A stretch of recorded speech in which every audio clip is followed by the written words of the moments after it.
Okay, so hi, I'm Ferran Craven, and this is a little bit of brief summary of my final thesis, which was segmentation of heart chambers in two-dimensional heart ultrasounds with deep learning. For an introduction, echocardiography is a type of medical imaging technique which uses sound waves to assess the inside part of the heart. And the objective of our work was automatically segment the four heart chambers using deep learning techniques, as we will see, a neural network. Okay, for this purpose, we used a public dataset to train the neural network, which had 1,400 echocardiograms, and with their ground truth attached, or their segmented chambers attached. We augmented this dataset in order to train the neural network with more data, and thus we can ensure that the neural network is more powerful. And we divided this augmented data into three datasets, which were training dataset, validation dataset, and testing or external validation dataset. So the neural network that we chose was UNet, that was a popular neural network used in many other works for this purpose, for segmenting echocardiograms. The UNet neural network has this U-shaped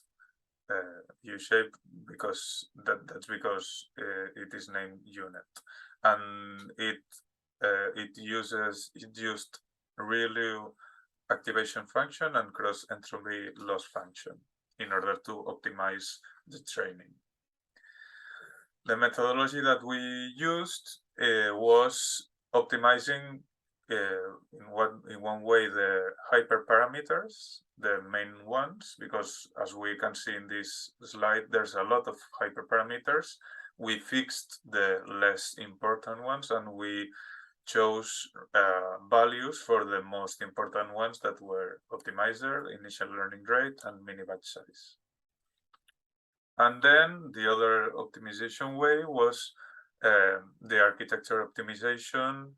As we will see, the important variable in the UNet shape, in the U-shape of the UNet, is the depth of the encoder-decoder part.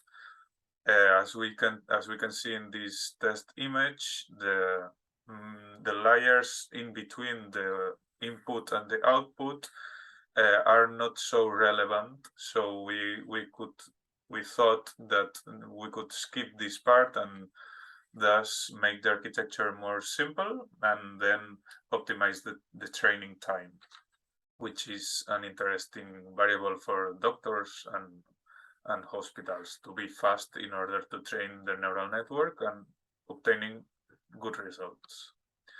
So we proposed three alternative architectures of UNet, varying its depth. And then in the results, we could see that in one way, the hyperparameters had an influential the response, especially the initial learning rate and the optimizer. So we could ensure that Adam optimizer was the best, and then low initial learning rate was the best for segmenting echocardiograms.